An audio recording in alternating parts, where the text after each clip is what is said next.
যোৱা 26 তাৰিখে অৰ্থাৎ এই 2020 চনৰ 26 তাৰিখে আমাৰ মাজৰ পৰা এজন অতি সুদক্ষ বাস্কেটবল প্লেয়াৰ গুচি গ'ল, যাৰ নাম হৈছে কোবে ব্ৰায়াণ্ট। কিছুমান মানুহৰ কথা জানিবলৈ, কিছুমান মানুহৰ বিষয়ে জানিবলৈ, তেওঁক চিনি পাবলৈ, তেওঁ কোন হয় সেই কথা সম্পূৰ্ণকৈ জানিবলৈ তেওঁৰ গোটেই নামটো আমাক কোৱাৰ প্ৰয়োজন নাই।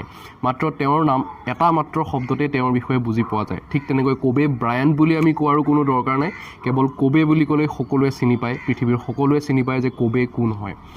কোবে ব্ৰায়াণ্ট এজন খুব সুদক্ষ বাস্কেটবল প্লেয়াৰ আছিল, যিয়ে নেশ্যনেল বাস্কেটবল এছ'চিয়েশ্যন আমেৰিকাৰ কাৰণে তেওঁ খেলিছিল। তেওঁৰ জন্ম হৈছিল ফিলাডেলফিয়াত 1978ত, আৰু সেই সময়ত তেওঁৰ দেউতাক এজন অতি সুদক্ষ প্ৰফেশ্যনেল বাস্কেটবল প্লেয়াৰ আছিল। গতিকে তেওঁ 3 বছৰ বয়স যেতিয়া হৈছিল সেইখিনি সময়তে কোবেৰ হাতত দেউতাকে নিজেই বাস্কেটবলটো তুলি দিছিল আৰু কোবে বাস্কেটবলৰ সৈতে নিজৰ দিনবোৰ পাৰ কৰিবলৈ আৰম্ভ কৰিছিল। তেনেকৈ তেওঁ বাস্কেটবল খেলিবলৈ আৰম্ভ কৰে আৰু পাছত বাস্কেটবলৰ সৈতে জড়িত হৈ পৰে। কিন্তু পিছৰ সময়ত যেতিয়া দেউতাকে ঠিক কৰিলে যে মই ফিলাডেলফিয়াৰ পৰা ইউৰোপলৈ যাম আৰু ইউৰোপৰ হৈ মই খেলিম, সেইখিনি সময়ত কোবেও তালৈ যাব লগা হ'ল। কিন্তু সেই সময়ত ইটালীৰ বাস্কেটবল যিবোৰ গ্ৰাউণ্ড আছিল সেই গ্ৰাউণ্ডবিলাকতো সাধাৰণতে ফুটবলৰ পোষ্ট আছিল আৰু তাৰ ল'ৰা ছোৱালীবোৰে সদায় তাতে ফুটবল খেলি সময়বোৰ পাৰ কৰিছিল। তাতে ফুটবলৰ ক্ৰেজ অলপ বেছি আছিল, গতিকে কোবে বাস্কেটবল খেলাৰ কোনো ধৰণৰ সুবিধা পোৱা নাছিল। সেয়েহে সেই বাস্কেটবল গ্ৰাউণ্ডবোৰতে য'ত ফুটবল খেলা হয় তাতেই কোবে বাকীবোৰ ল'ৰাৰ সৈতে তেওঁ ফুটবল খেলিবলৈ আৰম্ভ কৰে। কিন্তু পাছত যেতিয়া সকলোৱে খেলা শেষ কৰি ঘৰলৈ গুচি যায় সন্ধিয়া, সেইখিনি সময়ত কোবে বাস্কেটবলটো লৈ খেলিবলৈ আৰম্ভ কৰে আৰু সন্ধিয়া 3-4 ঘণ্টা অকলশৰে খেলি তাতেই পাৰ কৰি দিয়ে। এনেকৈ আৰম্ভ হয় তেওঁৰ বাস্কেটবলৰ যাত্ৰা। পাছলৈ তেওঁ আমেৰিকালৈ আহে আৰু আমেৰিকালৈ আহি তাৰ পৰা NBA হৈ খেলিবলৈ তেওঁ আৰম্ভ কৰে। কিন্তু তাৰ আগেয়ে তেওঁ হাইস্কুলত খেলিছিল আমেৰিকাৰ, আৰু হাইস্কুলত খেলি তেওঁ গোটেই আমেৰিকাৰ ভিতৰতে বেষ্ট বাস্কেটবল প্লেয়াৰ হৈছিল। আৰু তেতিয়াৰ পৰাই তেওঁ একাদিক্ৰমে NBAৰ সৈতে খেলিবলৈ আৰম্ভ কৰিলে আৰু জীৱনৰ সম্পূৰ্ণ 20টা ছেছন তেওঁ NBA হৈ খেলিবলৈ আৰম্ভ কৰিলে আৰু তাতেই খেলি তেওঁ সময়বোৰ পাৰ কৰিলে। আৰু তেনেকৈ তেওঁ সুখ্যাতি অৰ্জন কৰি গৈ থাকিল আৰু আমি সকলোৱে কোবেক চিনি পাবলৈ আৰম্ভ কৰিলোঁ। এতিয়া যদি ভিডিঅ'টোত মই কেৱল কোবেৰ জীৱন বৃত্তান্ত দি থাকোঁ, তেওঁ কেনেদৰে কি কৰিছিল, ক'ত কেতিয়া কিমানটা গ'ল তেওঁ জিকিছিল, কিমানখন খেলত তেওঁ সুদক্ষ প্ৰদৰ্শন কৰিছিল, সেইবোৰ কথা কৈ থাকিলে ভিডিঅ'টো কৰাৰ যিটো আচল মটিভ, সেই মটিভটো হয়তো হেৰাই যাব। মই ক'ব বিচাৰিছোঁ তেওঁৰ বিলিফ ছিষ্টেমৰ বিষয়ে।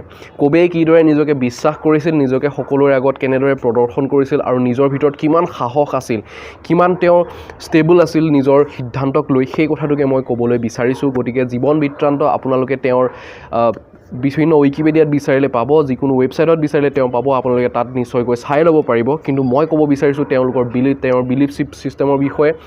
তেওঁ কিদৰে ভাবিছিল কথাবোৰ আৰু কিদৰে বিশ্বাস কৰিছিল আৰু নিজে কিমান বেছি কষ্ট সহিষ্ণু আছিল, সেই কথাখিনিহে মই আচলতে আপোনালোকক আজি জনাবলৈ বিচাৰিম। এবাৰ কি হ'ল, তেওঁৰ অপ'জিট টীমত খেলা জে উইলিয়ামছ, তেওঁ ভাবিলে মই আবেলি 3 বজাত যাম আৰু 3 বজাত গৈ মই খেলিবলৈ আৰম্ভ কৰিম। তাৰপাছত তেওঁ প্ৰেক্টিছ কৰিবলৈ আৰম্ভ কৰিম বুলি 3 বজাত ওলাই গ'ল আৰু যোৱাৰ পাছত গৈ দেখিলে যে ইতিমধ্যে বহু সময় আগৰে পৰাই কোবে ব্ৰায়াণ্টে তাতে প্ৰেক্টিছ কৰি আছিল। তাৰপাছত জে উইলিয়ামছে 1 ঘণ্টা ধৰি প্ৰেক্টিছ কৰিলে আৰু যিখিনি সময়ত তেওঁ তাতে প্ৰেক্টিছত সোমাইছিল সেইখিনি সময়ত দেখিছিল যে কোবে ব্ৰায়াণ্টে ইতিমধ্যে ঘামেৰে সৈতে লুতুৰি পুতুৰি হৈ পৰিছে, তথাপিও তেওঁ খেলিয়েই আছে।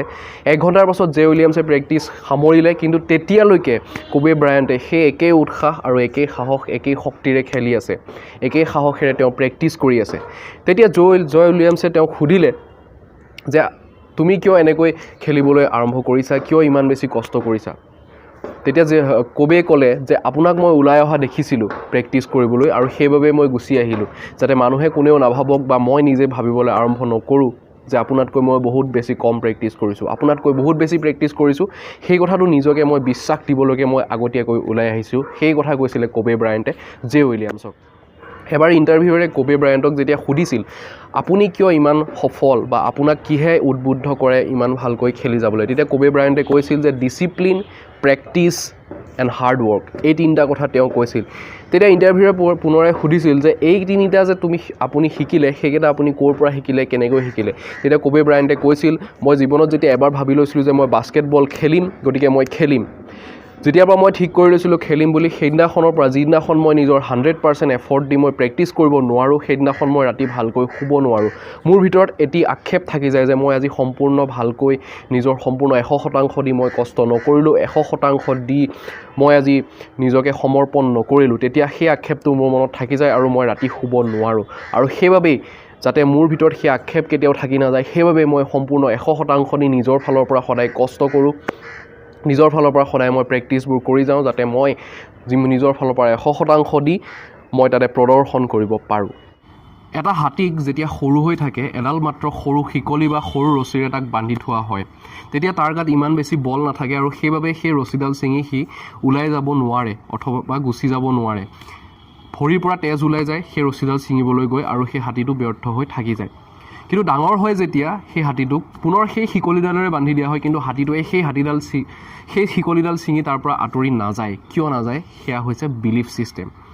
গতিকে আমি আমাৰ মনটোক যদি বান্ধি থৈ দিওঁ যে আমি মাত্ৰ ইমানখিনি কাম কৰিবৰ বাবে সামৰ্থ্য আছে আমাৰ মাজত ইমানখিনি কাম কৰিবলৈ আমি সক্ষম তেতিয়াহ'লে আমি কেতিয়াও সেই হাতীটোৰ দৰেই তাৰ পৰা মুকলি হৈ যাব নোৱাৰিম গতিকে সেই শিকলিডাল আমি ছিঙিব লাগিব তেতিয়াহে আমি আগবাঢ়ি যাব পাৰিম কোবে ব্ৰায়াণ্টৰো ঠিক তেনেদৰে নিজৰ ভিতৰত গভীৰ বিশ্বাস আছিল আৰু সেই তেওঁৰ নিজৰ ওপৰত থকা গভীৰ বিশ্বাসৰ বাবেই কোবে ব্ৰায়াণ্টে ইমান বেছি সফল হ'বলৈ সক্ষম হৈছিল যি কি নহওক আপুনি নিজৰ চিন্তাবোৰ বঢ়াই যাওক শক্তি সামৰ্থ্য বঢ়াই যাওক তাকেই কামনা কৰিছোঁ আৰু শেষলৈ কোবে ব্ৰায়াণ্টৰ প্ৰতি থাকিল আমাৰ একাজলি শ্ৰদ্ধাঞ্জলি তেওঁক আমি শ্ৰদ্ধাৰে সোঁৱৰিম সদায় আপোনালৈ থাকিল বহুত বহুত শুভেচ্ছা আপোনাৰ জীৱনটো সুন্দৰ হওক